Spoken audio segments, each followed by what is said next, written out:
जय माता दी दोस्तों, मैं निशा रानी आपके अपने चैनल भाव्या की आस्था पर आप सभी का स्वागत करती हूँ। माता रानी की कृपा आप और आपके परिवार पर सदैव बनी रहे। आज की वीडियो में हम जानेंगे कि 16 दिनों तक चलने वाला महालक्ष्मी व्रत के 16 जरूरी नियमों के बारे में। अगर आप इस व्रत को करते हैं तो महालक्ष्मी की 16 दिनों की साधना करते हैं तो ये 16 नियम आपको जानना बहुत ज़रूरी है और बहुत ही उपयोगी है। अगर हम कोई भी व्रत करते हैं, पूजा करते हैं, अगर हम नियमों के अनुसार उस पूजा को करते हैं तो हमारी पूजा 100% फलदायी होगी। हमारी मनोकामना भी शीघ्र अतिशीघ्र पूरी होगी। महालक्ष्मी का व्रत प्रत्येक साल जिस दिन वृज में राधाष्टमी होती है उसी दिन इस व्रत की 16 दिनों की शुरुआत होती है। अब जब भी ये व्रत करें तो पहले ये जान ले कि ब्रिज में राधाष्टमी किस दिन मनाई जाएगी। जिस दिन राधाष्टमी मनाई जाएगी उसी दिन से निसंकोच इस व्रत की शुरुआत कर सकते हैं। माँ लक्ष्मी जी के 16 दिनों की ऐसी दिव्य साधना है कि आपकी कोई भी अधूरी इच्छा इन 16 दिनों में पूरी हो सकती है। माता रानी पर पूरी श्रद्धा और विश्वास रखकर इस व्रत की शुरुआत कर सकते हैं।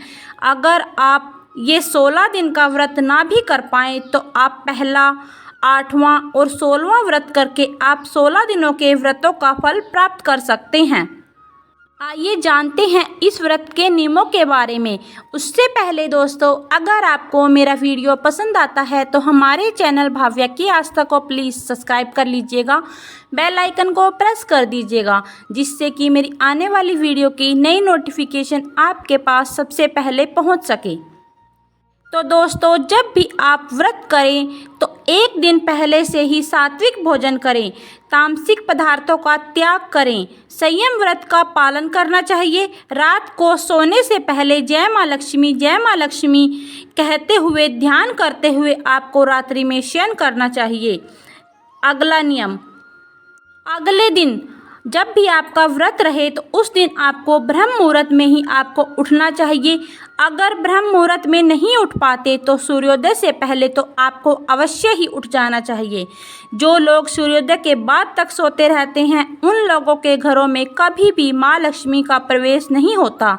अगर ऐसे लोगों पर माता लक्ष्मी की कृपा भी होगी तो धीरे धीरे करके वह भी समाप्त हो जाएगी। ऐसे घर के लोगों की प्रगति और उन्नति रुक जाती है जो सूर्योदय के बाद तक सोते रहते हैं। वैसे तो हमें प्रतिदिन ही सूर्योदय से पहले उठना चाहिए और जब भी आपका व्रत रहे तब तो आपको ब्रह्म मुहूर्त में ही उठना चाहिए। अगला नियम, जब भी आप इस व्रत को करें तो हाथ में थोड़े से अक्षत, गंगा जल और फूल, ये तीनों चीज़ें लेकर आप व्रत का संकल्प करना चाहिए। जब भी आप व्रत का संकल्प लेते हैं अपना नाम बोलिए, गोत्र बोलिए, स्थान बोलिए जहाँ पर आप रहते हैं और व्रत का प्रकार बोलिए जिस प्रकार से भी आप व्रत करेंगे और आपकी मनोकामना बोलिए। माता रानी से ऐसी प्रार्थना करिए कि हे माँ लक्ष्मी जी, मैं आपकी 16 दिनों की दिव्य साधना करने जा रही हूँ या जा रहा हूँ। आप मुझे ऐसी शक्ति प्रदान करें जिससे कि मैं आपका व्रत सफलतापूर्वक निर्विघ्न पूरे कर पाऊँ। इसके बाद जो चीज़ें हाथ में ली थी माता रानी को अर्पित कर दीजिए। जब भी आप कोई व्रत करते हैं इससे व्रत की शुरुआत करने से पहले आपको सूर्यदेव को जल अर्पित करना चाहिए जो हमें प्रत्यक्ष रूप से दिखाई देते हैं। सूर्यदेव, चंद्रदेव, इनका पूजन हमें अवश्य करना चाहिए।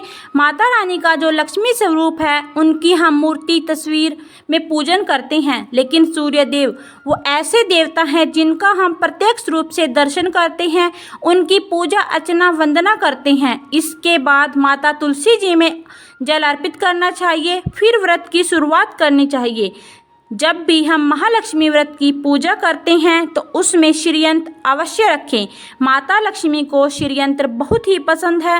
अगर आप 16 दिनों तक श्रीयंत्र की पूजा करते हैं तो ऐसी कोई भी इच्छा नहीं, कोई असंभव कार्य नहीं जिसे आप पूरा ना कर पाएँ।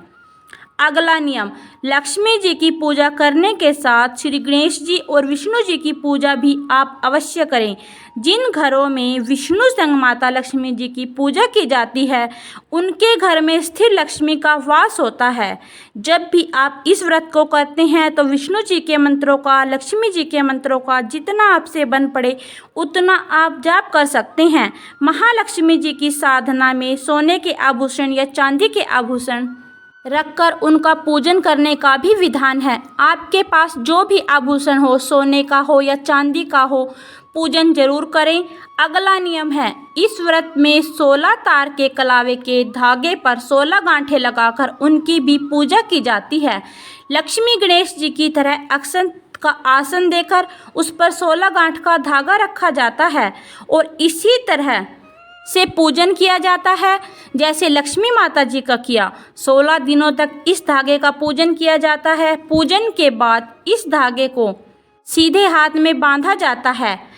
आपके और आपके पूरे परिवार पर लक्ष्मी जी की कृपा दृष्टि सदैव बनी रहती है ऐसा करने से, जब भी आप इस व्रत को करते हैं। अगला नियम, जब भी आप व्रत करें शुद्ध देसी घी का दीपक लगाएं। अगर हो सके तो गौ माता के शुद्ध घी का दीपक लगाएं।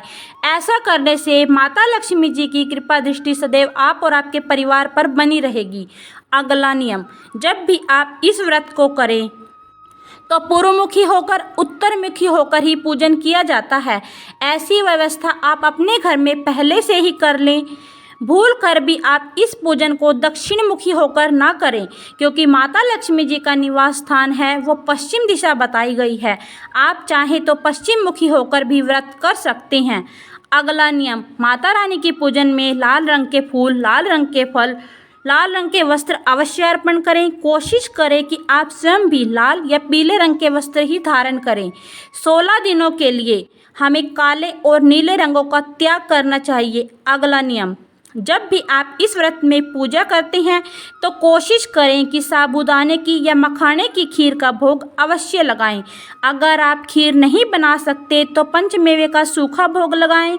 अगला नियम, जब भी आप इस पूजा को करते हैं तो इस पूजा को दोनों समय पर ही आप करें। सुबह सूर्योदय के 2 घंटे के अंदर ही आपकी पूजा समाप्त होनी चाहिए और शाम के समय भी सूर्यास्त के 2 घंटे बाद तक आप पूजा कर सकते हैं। अगला नियम, जब भी आप पूजन करें तो कपूर से या अलग से दीपक लगाकर ही आरती करें।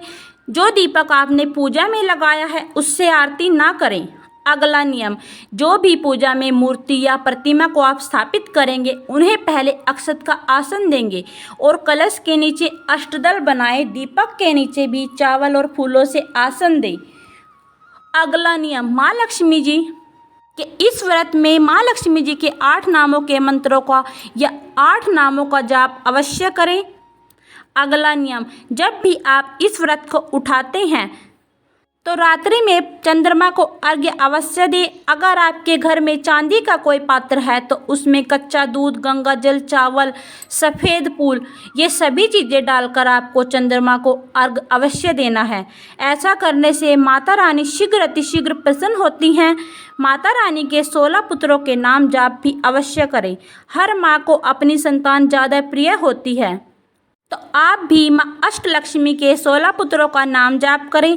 अगर आप माता रानी के 16 पुत्रों का नाम जाप कर सकते हैं तो माता रानी आपके घर में शीघ्र अतिशीघ्र आना ही होगा। अगर आप 16 पुत्रों के नामों का 16 दिनों तक जाप करते हैं तो माता रानी आपके घर में स्थिर रूप से विराजमान होगी। अगला नियम, 16 दिन व्रत पूजा करने के बाद 16वें दिन उद्यापन जरूर करना चाहिए। 16 सुहागन स्त्रियों को अगर आप भोजन करवा सकते हैं तो उनको अपने घर में बुलाकर भोजन अवश्य करवाइए।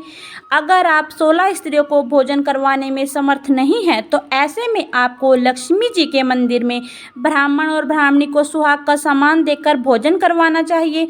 दान दक्षिणा अवश्य देनी चाहिए। ब्राह्मण के दाहिने पैर का अंगूठा छूकर ही आशीर्वाद लेना चाहिए। अगला नियम, जब भी आप इस व्रत की पूजा करें तो ध्यान रखें कि पूजा राहुकाल में ना करें। अगला नियम, इस व्रत में क्या खाएं और क्या ना खाएं। देखिए दोस्तों, सबसे पहले तो अपने स्वास्थ्य को ध्यान में रखें। अगर आप पूर्ण रूप से स्वस्थ हैं तो 16 दिनों तक आप मीठा व्रत रखें।